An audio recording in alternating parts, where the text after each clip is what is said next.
Hey everybody, welcome to another episode of Design Recharge. I'm your host, Diane Gibbs, and I am so excited to have I'm totally messing up your name now, and I've been practicing. Friedensohn. Is that close? That's it. Right, yay! Okay, so anyway, Eric is here, and I think he's an amazing letterer. He's a great designer, but he also has an awesome inside. So, and he shares that, and he's growing. He's really going to kind of open up and talk to us about how he's grown and how he's pushed himself. So I'm really excited. So, Eric, thanks so much for being here. Thanks so much for having me. And hey, everybody, thanks for coming in.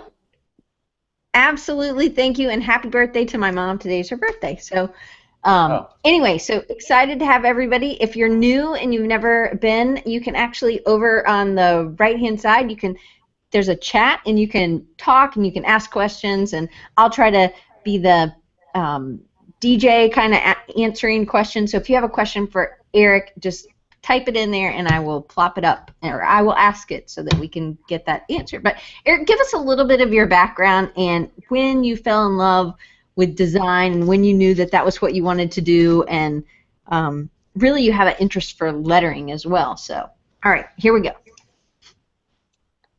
So, yeah, I guess I'll go ahead and give you a little bit of my story here. I have a few images that I can show as well to help tell the story. So I think that'll be kind of fun. So let me know if you guys can see this. I'm about to share my screen. Yes. All right. So this was sort of what I grew up around. I was always interested in art and skateboarding and music for as long as I can remember. And this is sort of what my world looked like when I was a little kid. I had a bunch of posters all over my wall, and I didn't really realize it, but there was lettering everywhere, and it was inspiring me for future years. So, you know, I was always encouraged to continue doing art and design when I was a kid, and I just loved art class.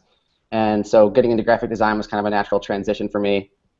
My grandmother was an artist, and she would always encourage me to keep going with that. So fast forward like a bunch of years later, I was in design school, and I learned about typography, and eventually I got to take a lettering course that was specifically focused on lettering. And I was just so excited by this, actually able to do all those things that I was doing anyway when I was bored, but actually to get credits and to learn more about it. I was taking this class with this incredible lettering artist named John Langdon, who specialized in ambigrams. If you've never heard of him, you should go check his work out for sure. And this was one of the projects that I did in his class. And he basically took us through his entire lettering process.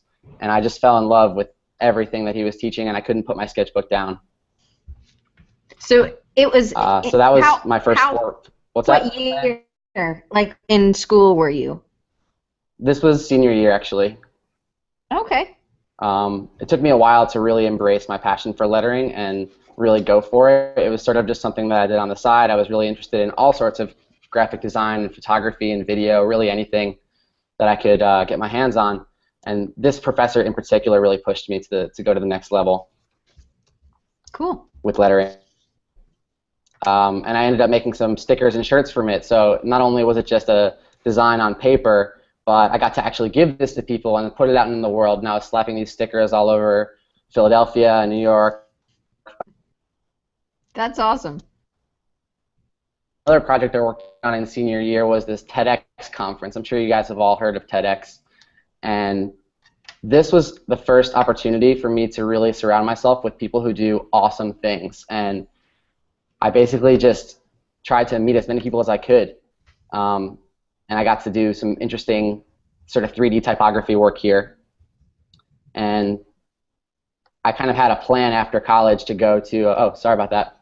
I had a plan after college, but that didn't really work out. So I guess I'll get into that a little bit more. Diane, do you have any questions about, like, before I keep going? So Russ wants to know what the teacher's name was again. Oh, yeah, it was John Langdon. I'll type in his website right now. Okay. Or I think it's johnlangdon.net. Okay, I can type it in. In Langdon or Langdon? I typed it. Oh, you did. Never mind. Okay, great. Thank you. Yeah, there you go. Keep going. Okay, let me just say hi for a second. Hello. um, so basically, that TEDx conference really pushed me to want to be more than what people expected of me. You know, people say you want to just get a job and, you know, do like mediocre work, or I felt like I had the drive to keep going and pushing myself. So I just sort of latched onto those kinds of people and started surrounding myself with people who wanted to do awesome stuff. And the guy who was organizing the conference, I was doing more of the design, and he was doing most of the work to organize the conference and get the speakers. So I really enjoyed hanging out with him and other people like that. So that same year, I was also getting really into lettering, and sign painting in particular was something that was catching my eye. I was skateboarding around Philadelphia, and I was seeing all these awesome signs on the bricks, the glass windows, and these are some of the photos that I took and some of the references that I found online. So my senior thesis in graphic design was actually all about sign painting, and I didn't really know how to do sign painting, but I was fascinated by it, so I just did as much research as I could, just reaching out to people blindly who do this for a living. I thought it was so cool that people actually make letters for a living. They paint all day and they make signs. So I created this little kit, essentially, that you could buy and use to learn how to get better at sign painting. And I didn't really know what I was talking about, but it was more of a design project. So I thought this was an interesting project because like approaching those sign painters like blindly, just via email or whatever, was not really natural for me. And back then, it felt like a scary thing to do. Like, why would they want to hear from me? But a lot of them responded, and I actually got to go and take photos in their studio, and I got to meet some pretty amazing people. What part of that do you like so much? Like the Sorry, what's that? What part of the sign painting attracted you so much to, because it seems like, I mean, it's really big, and on your blog I think you had one where you know they're really looking at it, and it's really hard. I can imagine it's not like drawing and you see it to scale or whatever. You're really, you know, doing details, and you have to kind of have a different idea. So what attracts you to the big, large scale stuff? I just think the large-scale lettering has sort of a monumental character to it that you can't get with on-screen graphics or small format printed graphics. And then when you get like large printed billboards, it's not the same because you can't see the human hand in it. So I just loved walking around Philadelphia and seeing these things that have been there for so many decades, and they just stood the test of time. And a lot of them were getting torn down or replaced, but I loved that heritage and the evidence of the human hand in there. I didn't really think about it. I was just drawn to it. I was snapping photos on my phone all the time when I was skating around the city. I like that, though. So that project was really cool. I really enjoyed doing that senior thesis. It was like a 10-week project, and I learned so much about sign painting, but I hadn't really had the time to actually practice it on my own. So after I graduated, I really wanted to learn more about this. So I reached out to those same sign painters. I said, hey, like, can I help you on any jobs? Can I just like watch you work? Are you doing any workshops or classes or something that I can learn from? So this is like a little slide that shows some of the process. Actually, I worked with this guy named John Boxell, and I'll write his name in here so you guys can check out his work. He really took me under his wing for a little while. It was really just a few months, but he called me to help assist on some jobs, and he gave me some really good references online for where to get the right brushes and paints and learn some cool techniques. Because up until then, it was basically just through YouTube and then through my research for that project. And I didn't really know about letterheads, and I didn't know about there's actually a Facebook group that sign painters go to and ask for advice. It's pretty amazing. And then up there on top, I couldn't resist posting that photo of me with the respirator.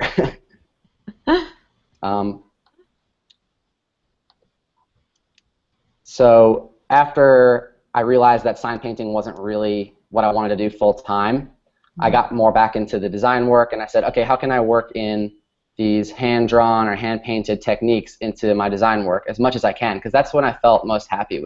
I looked back and I said, what were my favorite projects? And my favorite, and I think that everybody should do this when they graduate or when they're like at any point when they want to reflect, say, what were my favorite projects? How can I do more of those, essentially? And this project was just a really random one, actually. This cafe that was just down the street from my apartment, they had a really crappy looking menu. And I noticed this, so I gave them my business cards and I said, hey, when you're ready to amp up your menu, because they knew they had a crappy menu. I gave them my business card and I would go there for coffee all the time and I'd say, hey, when are you going to replace that menu? And eventually they asked me to do it. So you can see the chalkboard menu there. And I had a lot of fun with it. I really took my time. I wanted to make something high quality. And you can see some of the sign painter script, like the casual script in there. Is it all in paint, chalk? Everything? This was all chalk, yeah. Wow. That's some tight design there. Because it's pretty small. Yeah, I can talk about the process if you want, but basically, I mean, I didn't transfer everything. I eyed out a lot of it, but I took a long time to really line everything up and make it look like a nice grid, because I feel like that's so important. If your grid isn't straight or if your text doesn't line up, then it's just going to look sloppy. Right. And luckily, they actually asked me to do another project, and that was something that did require my sign painting techniques that I was learning. Well, it didn't really require it. I could have done it in chalk, but I said, hey, this is a great opportunity to do a chalkboard project, or sorry, a sign painting project for an actual client. Like, this is amazing. I'd never done this before. And it was, I had so much fun with it, and then they ended up getting a lot of comments on it. People were taking photos of it in the cafe, so they made these t-shirts. And I just feel like a lot of people don't, I didn't get paid a lot to do this. A lot of people dismiss these projects that are underpaid or just outside of their comfort zone. Like, I'd never done this before, so I guess this was a big moment where I was like, I can actually do sign painting as part of my living. Like, this is pretty awesome. So Russ wants to ask if you use standard chalk, and did you project the chalkboard menu, or how did you get the text up there? I just used regular chalk, and then for the red, I used chalk pastel. And I found out the hard way that does not erase very easily. So when they wanted to change their prices, it wasn't such an easy thing to do. And then to get the text on there, I actually didn't project it or transfer it. I have a blog post about different methods that I use for transferring large-scale lettering, and I can link that too in a little while. But I basically just had a printout of the design just up on the wall, like taped to the wall up on there, and I eyed it out, and I just used a lot of grid lines, measuring it with a ruler. That's cool. That's good, though. It takes definitely some patience. But like the Respect the Coffee Gods, was that something that you do a lot of sketches, kind of like you did with the Take It Easy, and then you would come up with your piece, you would get it tight, and then after that, at that point, you're not like just drawing it out on that piece from the get-go, right? No, yeah, I did a lot of sketches for that. I didn't include them in this slideshow just for time's sake, but if you go to my website, you can see some more of the process behind that project. That took maybe like a few days to get to a place where I was ready to take it to the larger scale. So, and the best place to get is efdotstudio.com, correct? For you? I'm going to type it in. So, yep. Okay. And what is the EF? What's the F dot? I've always wanted to ask, and I never What's the dot? Oh. I'll get to that. I'll get to that. Okay. I have a photo that talks about that. So. Okay, great. So I guess if you want to just keep going along, I mean, this whole thing is about building character, right? So I felt like it was necessary to give you my abridged backstory, right, if you will, and I'll try to give you some valuable little nuggets along the way of the things I learned. So great. This is where I really changed things, actually. I was saying before that I didn't really feel like I could make sign painting my full-time job, and there were a few reasons for that, but mainly I just saw how much work it was. It was really like hard manual labor, and it was something that would be essentially taking a lot of the skills that I learned in school, which were in demand, and throwing them into the garbage. And I said, well, how can I combine my hand skills and my digital skills that I learned in school to make something that's maybe a new kind of hybrid, and then I found out that there's a lot of other people doing, they're lettering artists who use, both traditional and modern techniques. So this next project that I'll show was completely in a different direction, and it was for a school called the Agile Learning Center. It was just a friend of mine that was volunteering at this school, and what's really cool about this school is that they don't make the kids do classes that they don't want to do. They pretty much let the kids determine their own projects and really follow through on their own goals, and they have to show up every week and talk about their progress, and actually they have to have a blog about it too. So they needed something to promote their new makerspace that they were having in their school, and I said, well, I could do a lettering piece or I could do something cooler, and we ended up getting the kids involved and asking them to help make this interesting image of the word making, and we sent this out, and they ended up using this in all options for quite a while, and it got them a lot of attention. So that was interesting. That was a pro bono project, completely pro bono, but I ended up doing their identity after that as well, and I also got to do a little mural in their Charlotte school. Cool. So you never know where those pro bono projects are going to lead you, especially if it's good people, just to get their foot in the door and to start something, do something that you love regardless of how much it's paying. If you have the comfort of doing that. I realize that a lot of the things I'm telling you guys, or maybe I'll switch back. I realize that a lot of the projects that I got to do and a lot of the things that I'm telling you guys are coming from a place of privilege. Like, I was very lucky to be where I did, school where I did, and to not come out with like an insane crippling amount of debt. So I realize that a lot of people aren't in this position, and I don't take that lightly. I'm very grateful for all the opportunities that I was given. And I know it's just not as easy for a lot of people. And I know that a lot of people have an even easier time. So it's just all relative. I just wanted to say that. Well, and I think it's good to know, it's good to say that, wherever you're coming from, doing some pro bono may or may not, it might lead to something. It might be something long-term that you're getting into later, or it might be something that it's going to be immediate, but it's not something that you shouldn't just wipe away and say I'm not going to make any money. I'm not going to do this. Right, and the key to that is just to be in a position where you don't need the money to do a project. Because if people are throwing money at you but asking you to do really crappy projects, you're going to miss out on some of those pro bono projects that would have been a better case study or would have led to better work. So a lot of it was trying to save up some money while I was doing. This whole time I was doing a lot of unglamorous jobs. Like, I was doing jewelry photography and photo retouching and all different kinds of things that I just wasn't super passionate about to sort of pay the bills. And now I've moved on and gotten a more of a steady foundation to save up money, but I'll get to that in a minute.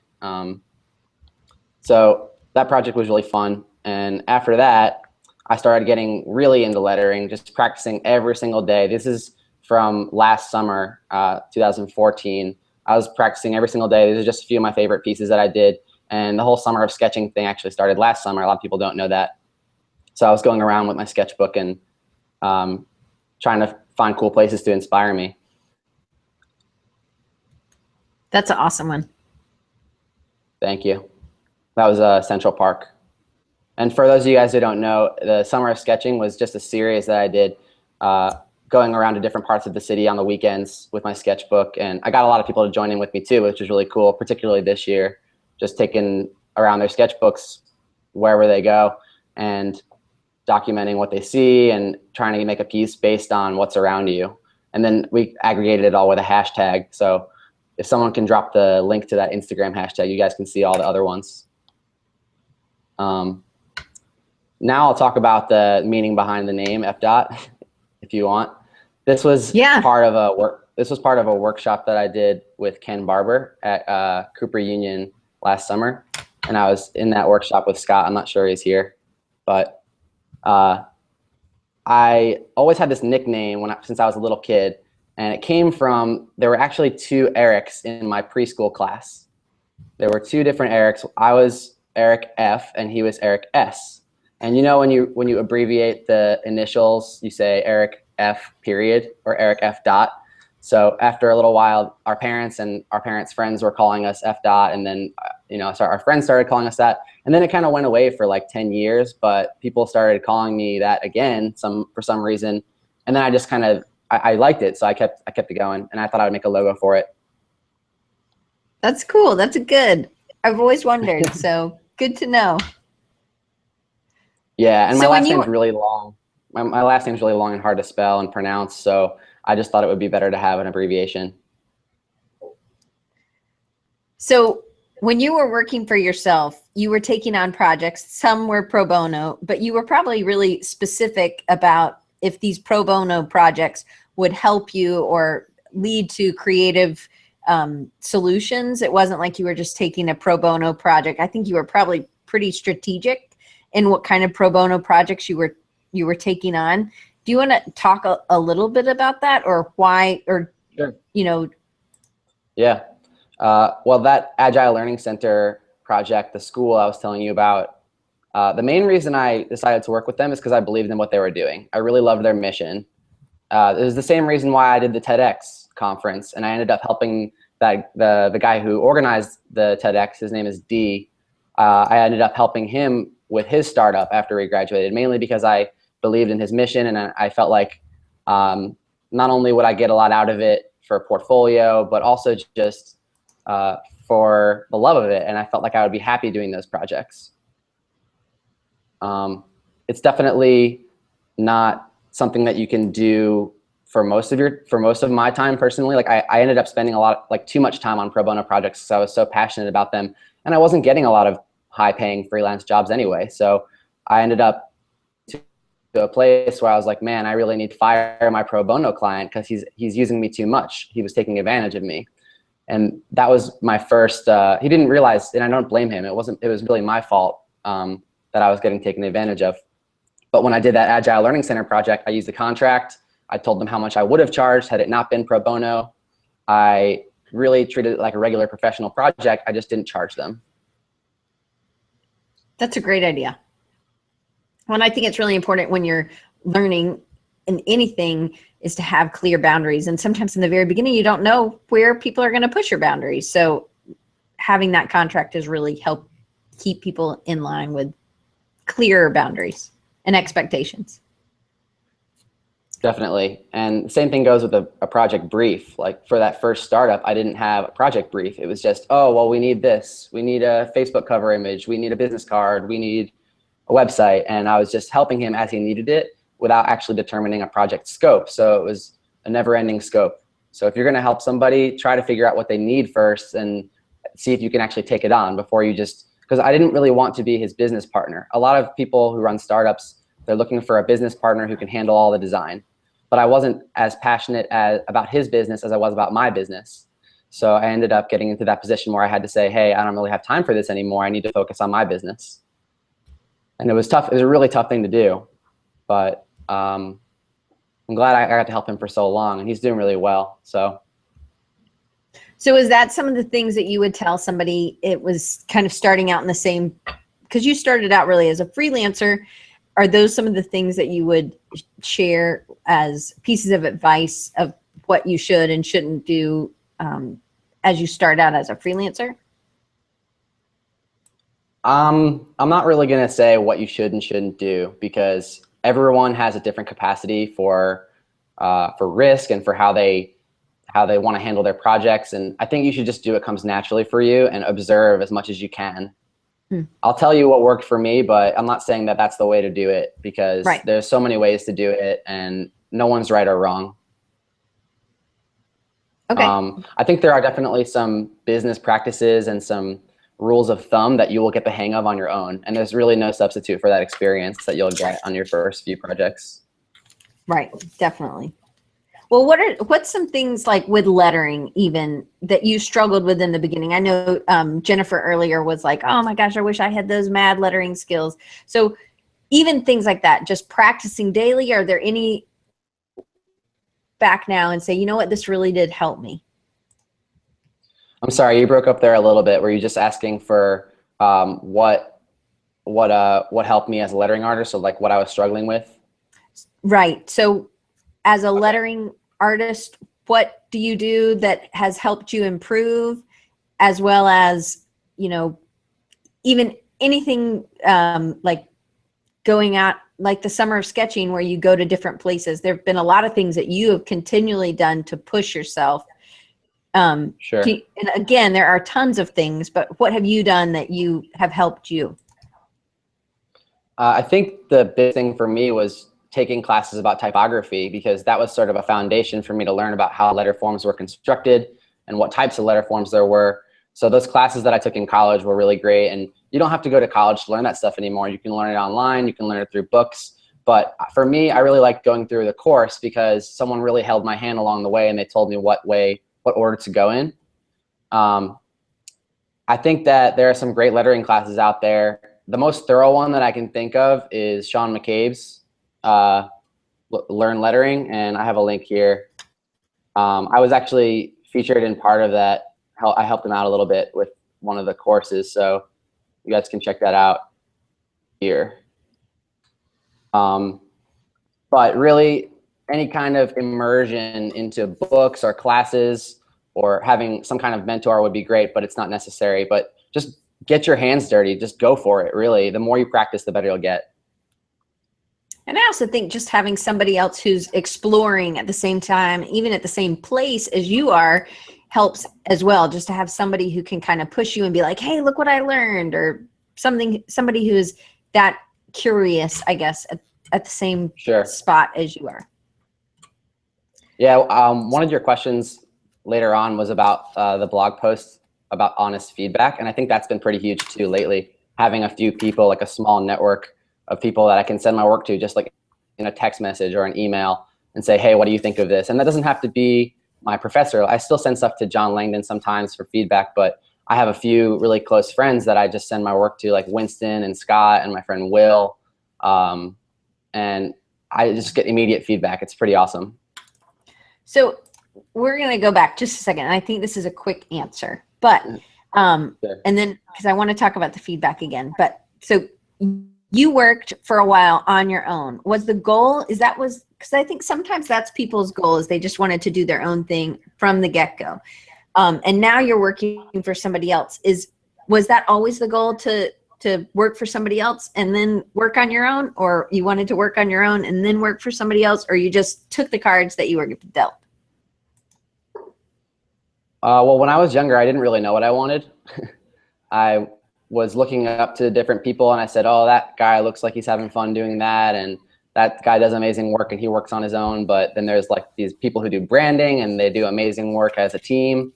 So I didn't really know what I wanted. And I also looked up to my dad, who was a freelancer for a lot of his career. So he taught me a lot of stuff, which was cool. And he told me about what the struggles were and like sort of the trade-offs, you know, because when you're a freelancer, you have a lot more risks. You don't really know when the income is going to come and where it's going to come from. So I didn't know what I wanted. And I tried to get a job out of college. I couldn't get hired at the place I wanted to get hired. Couldn't really get hired anywhere. And I wasn't trying maybe as hard as I could have, because I just wanted to make work. I didn't want to wait to get hired for it. So well, actually, I did get a job out of college, but it was a freelance job. So it wasn't like a steady salary job. And that freelance job actually enabled me to move to New York, or it gave me the confidence to move to New York and some of the funds to do that. So I'm really happy that came. I did an internship there before I got hired, and it really paid off. So, I mean, during that internship, I was really longing for that, or during that that freelance job, even though it was freelance, it was actually full-time, 40 hours a week. I was longing for that freedom. I said, where's my time? Like, all my time is being used on these projects that I'm not passionate about. And my goal eventually became to have a career for myself doing projects that I'm passionate about. And that's still my goal. Because you really can't say no to your boss when they give you a project, unfortunately. Right. Right. Unless you're a partner, it's hard to say no, for sure. So, because a lot of times, a lot of designers feel this way. And I think I end up interviewing a lot of people who have these really awesome side projects that really fuel the fire. And they really inform the kind of work that they end up doing. And I don't know if they're hired for those side projects. I don't even know if they got hired and then they started the side project. But I think it's really interesting to me as those side projects and how much they do fuel you and what the next steps you're going to be doing. So your summer of sketching, it started really the 2014, right? Yeah. I'm pretty sure that is you, right? It's the ambulance thing is not coming to me, right? Is that at you? Because I really can't tell because our ears are so linked up, I guess. Anyway. I'm sorry, I didn't understand what you're asking. Do you want me to talk about the summer of sketching? Yes, that's fine. Okay. That'd be great. Okay. Well, I guess before I get to that, I want to just continue on the story that I was going before, because I'm not sure how many of you people have seen my work before or checked out anything on my website. So I just want to share one more story that really helped build the foundation for what I'm doing today. So halfway through that summer, I was living with a girl named Casey, and we were dating for a while, and I was actually working on this sign that you see on the right. And all of a sudden, I smelled smoke, and eventually I realized that my building that I was living in was on fire. From the backyard, it came in and it burned everything I owned. It took my whole apartment, and it was just completely crazy. Within a couple hours, I had lost everything I owned. And one of the only things that made it out was this sketch that you see here. It said Optimist, and it was in the bed of the scanner, actually. The scanner itself was totally warped and bent in half, but I was able to open the door and I found this sketch, and it was still pretty pristine. And it was sort of a nice reminder to myself just to say, hey, you know what, it's going to be okay. I'm going to be able to get through this. I have a lot of help, and I just got to stay positive what I can do to move forward. So after that, well, here you can see that was F. Studio on the left. Pretty nasty, huh? Yeah, I'm not gonna. Luckily, we found my cat Pocket, which is pretty awesome that same day. I'm gonna move past that because that was a gnarly image. So yeah, like I said, I just tried to stay positive through all of this, and I ended up bouncing back within like a couple months. Like Casey and I got so much help from our friends and family, and I'm just so grateful for everybody who chipped in. My brother made like a whole fundraising campaign about it. And to give back, I decided to create these letterpress cards, and I sent them out to all the people who donated to help with the cause. And a year after the fire, which was just this past August, on August 1st, I launched the project. I had a bunch of cards left over, so I said, hey, why don't I sell these cards and try to help other people who are in a similar position that are maybe survived a disaster like I did.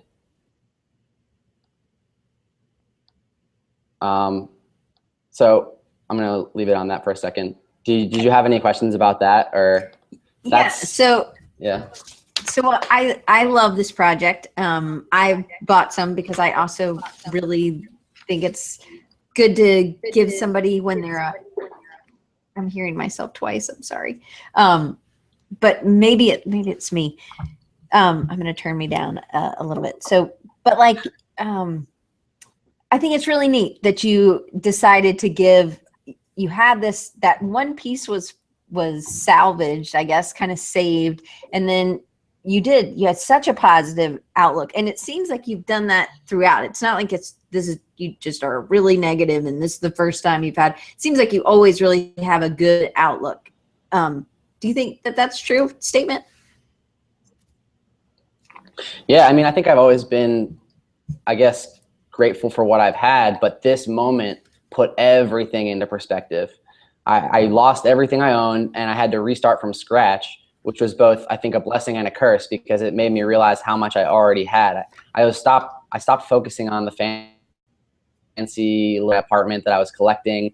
I have like maybe 5 books now, and I didn't need to go buy clothes. I'm not saying I was a fashion or like a collecting, a hoarder or anything. I wasn't really buying stuff every day that I didn't need, but I started to focus more on those intangible things that are more valuable, because those were the things that I was left with. And in the end, those are the things that you're always going to have, whether or not, and also I was just happy to have made it out alive. I was actually in the apartment when it happened. So having a near-death experience like that just made me feel incredibly grateful for everything.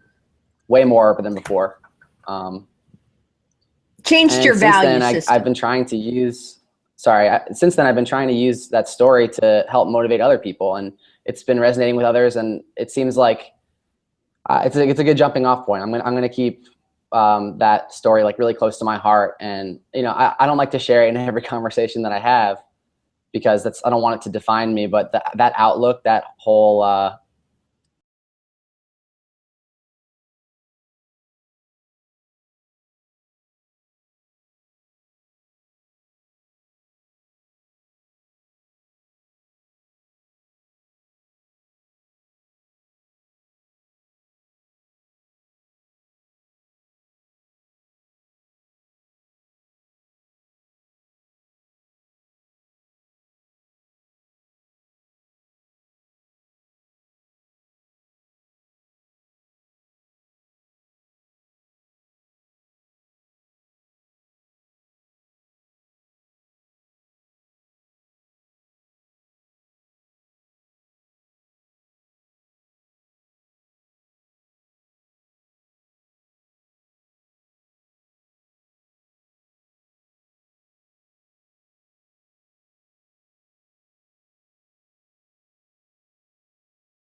that's why I want this card to sort of serve as a reminder of everything that you do have, not what you don't have.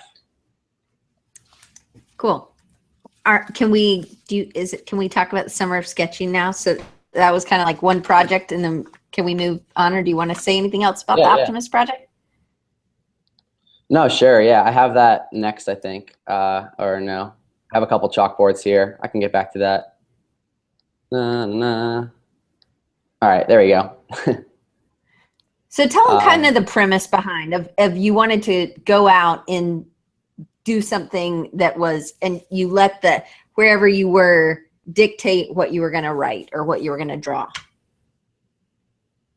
Yeah, so at this point I was in that apartment before it burned down, when I came up with this idea, because I was spending a lot of time indoors at my drafting table sketching, and I felt like I needed to get outside, because I love skateboarding and like doing activities outside, and I was missing out on that a little bit, and I didn't feel like I only had to do one or the other. So that's where the idea came from. I was like, I can go outside and sketch, and I can make it a regular thing. Every weekend I'm going to challenge myself to go to a different place, and not only am I going to go sketch, but I'm going to try to find interesting places that I can sketch and take inspiration from what's around me. I just thought that it was a cool idea, so I tried it out that summer, and then this summer I just kept it going, and I decided to start photographing my sketchbook just like this, so they all looked kind of cool, lined up, and I had a lot of fun with it. Well, and you also shared it, so that them specifically, or yeah, so you were sharing this online, and you were and you kind of asked other people to join in, so it actually had this ripple effect, right? Yeah, to make it more impactful, and I wanted to use that same mission of helping people have fun, helping people be a little happier or in their situation. So these were kind of an escape for me. I wanted to share that. So I said, hey, why don't you come out and like sketch with me?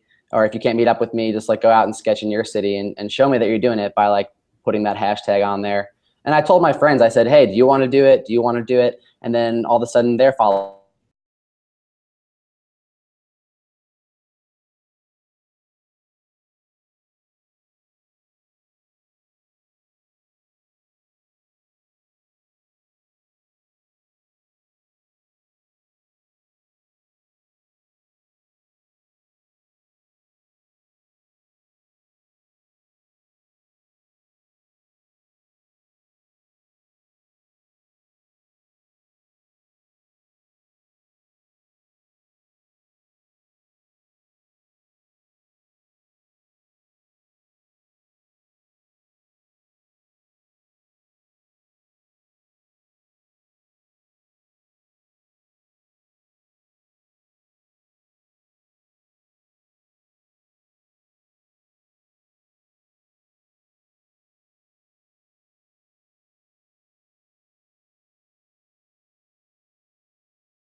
I lost you for a second there, but I think what you're asking is how did I focus when I was out in the wild, especially in a city like this?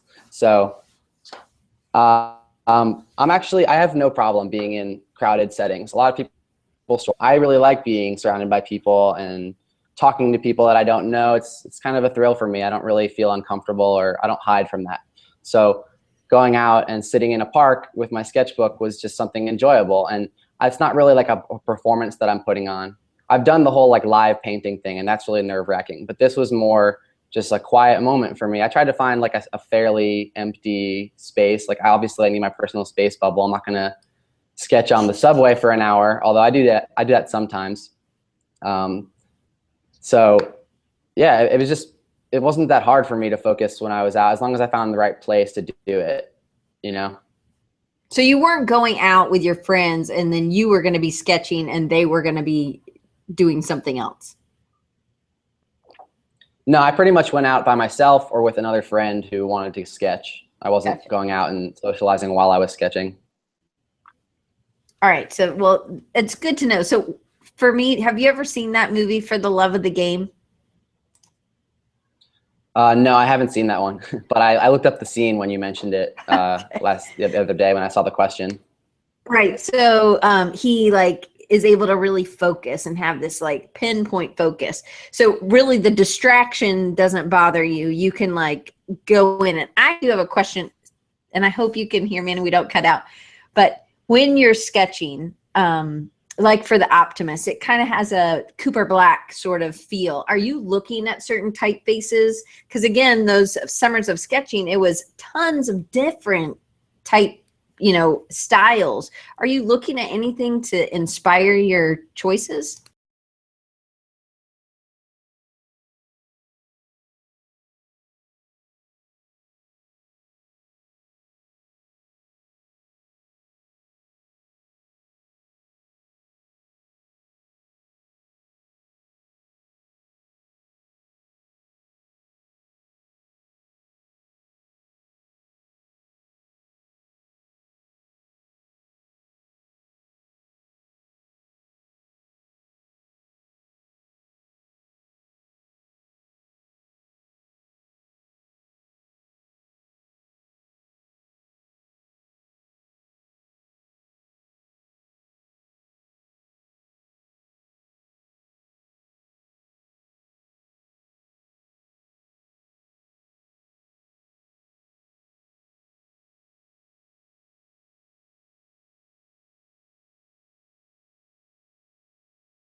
That was an easy one. And basically, once I have the quote or the phrase to go from, then I try to find a style that matches that. And yeah, I just basically do a bunch of rough sketches that I don't usually share. So if you actually flip to the last page behind each of those sketches, there's a bunch of really crappy little sketches. But I try to do it like as quickly as I can because I don't want to be sitting in the same spot for few hours, which is usually how long it takes me to do like a finished lettering piece. But like the Big Apple one is very different lettering style, and compared to like the Optimist one, so do you have certain type choices that you're going to? Like I think, and Bob's talking about your style, he loves the versatility, and Bob really started out with a lot of different styles, and then Thanks, he Bob. he kind of honed in on one thing that was really Bob Ewing, right? And maybe not, I don't know. I kind of feel like Bob, I mean, he definitely has other things too. He's got versatility, but he has just one thing that you think of Bob Ewing as. So for you, you really have this huge variety, and I really think a lot of them are really tight. So they're really well thought out. But are you going to something for that inspiration, or do you just have a bunch of stuff just memorized? Oh, I mean, I definitely look at lettering sometimes. The stuff that really stands out to me, like Herb Lubalin is a huge influence of mine, or is it Herb Lubalin, however you want to pronounce it. So Lubalin is a big influence of mine. I look at his work a lot. I try to reference people who have either retired or died, because that way they can't get mad at me if I'm directly referencing them. But a lot of it is just filtered through my memory, and when you look at a lot of stuff, of course it's going to affect you. Every time you do something, it's just, or you make something, it's a combination of all your previous experiences. So I'm not directly referencing anything while I'm making these pieces. Very rarely does that happen. It's more just like an amalgamation of different inspirations from that week or from months past. I try to change it up because I just want to keep it interesting, which is actually why I think the presentation style of showing my sketchbook like right in front worked well, because it actually tied them together a lot, and I needed something to tie it together. Right. Definitely. So one thing I think when you're building character is you learn from mistakes. So I think one thing you learn from the optimist, or just being in a fire, was to not discount the little things in life, and actually to put those are more precious than maybe the books or physical things. So what are some other things that maybe was a mistake, or but that has been a big character builder for you?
Just basically did it because I needed some money, and it seemed like a big project that I could do, and I was in that like scarcity mode of, oh well, I just got to take it, whatever they can pay me. It's really bad.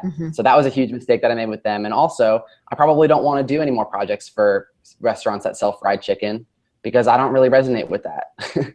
I mean, as much as I enjoy eating fried chicken, it's not my ideal project. I would only do it if all the other circumstances lined up perfectly, and I would have to make that call in the moment. But I'm really striving to find projects that I'm passionate about, and that sort of builds character, doing something that you didn't like, looking to the past and saying, okay, well, what were some decisions that I'm happy about, and what were some decisions that I'm not so happy about. So can you talk a little bit about chasing clients, and maybe what you've learned by either not chasing them or by chasing them?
That's where those side projects really come in and really make a huge impact on the kind of work you're doing.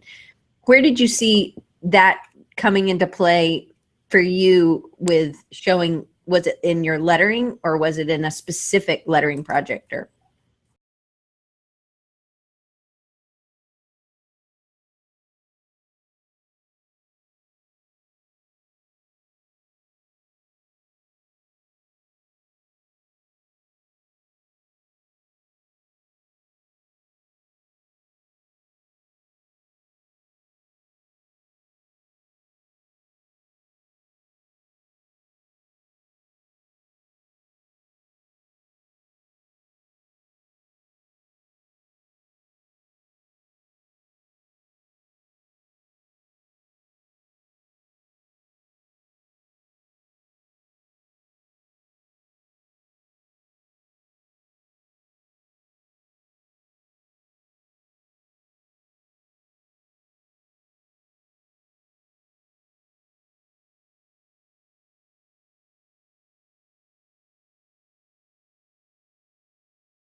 changes, and we have to stay Definitely. current, and we have to also stay in front of the trend. We also have to keep doing things that we're passionate about, either stylistically or content wise, right?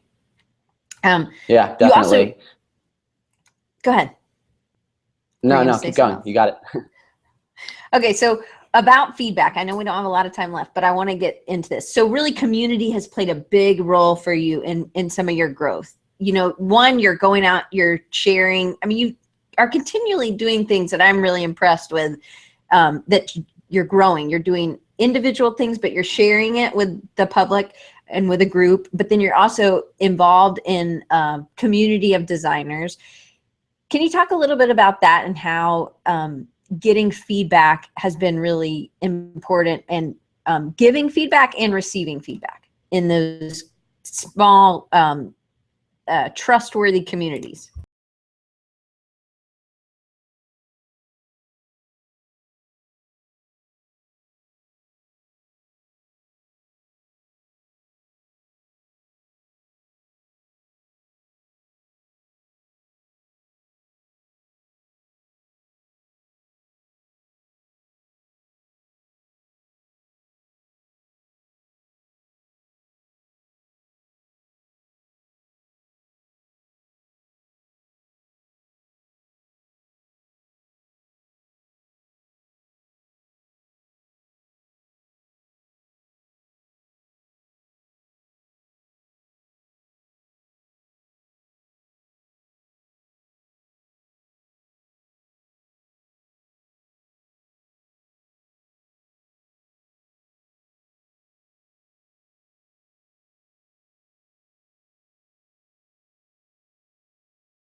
Well, Eric, I have shared your links, which I do want you guys. He puts out a blog post every week. I think it's on Wednesdays. Wednesdays? Fridays. Fridays. I'm getting people confused. Sorry. I think Scotty Russell does his on Wednesdays. You do yours on Fridays. It's great. He's a great writer. He's given great content, and he does great work. So make sure you check out his blog post. And I think you have a email newsletter, right? You can sign up so people can get information. Yep, you can sign up for that on my blog. Okay. But and you can connect with him on about the Optimist project as well, which you can get. He gives them in these awesome black envelopes, and they're tissued, and they're super cool. And so buy some if there's any left. You should, and they're numbered on the back. Like, they're really nice, really nice. And then check him out at his website and on Twitter and Instagram. I think is everything so Instagram EFDOT, and then the Twitter is f.studio. So check him out. Get some Optimist stuff, because it'll go to a good cause, help somebody else in need. And you can always email him, like he said. Any closing words there for us, Eric? Thank you so much for hanging in there, and I'm sorry we had some technical difficulty. Yeah, it's to be expected, I think, but you can prepare as much as you want. I think this actually lends itself well to the theme of the show. You can prepare all you want, but sometimes things are just going to go wrong and they'll be out of your control. But how you deal with it is really, that's the magic right there. So if you have technical difficulties or any kind of difficulties, just try to move forward and stay positive, really. I know that's cliche, but it's totally true. And it's just, I try to think about that every day. Well, so thanks so much for tuning in. I hope to interact with you guys online and other places real soon. Thank you. Definitely. And I am sorry, I Yeah. said I had Brian's name still in the email. So I'm sorry. Thank you for everybody who pointed that out for me. I really do appreciate you being on, Eric. You were awesome. And thank you guys for all tuning in. And we'll have to answer the rest of the questions on a part 2, possibly. So thank you. Y'all have a great day. You can always check out every week I'm here. Next week, I think I'm talking about the questions. It's a rapid recharge for the month, and it's talking about questions to ask clients. It's kind of like my intake form. And so I'm kind of giving you a little behind the doors for my business and my freelance stuff. You can follow me at Design Recharge on Twitter or Instagram, and you can always email me with any questions at diane@designrecharge.org or diane@rechargingyou.com. Thank you guys. Thank you, Eric, so much. You were awesome. Have an awesome week, and I can't wait to see you at Creative South. Yeah. Cheers, guys. Bye, guys.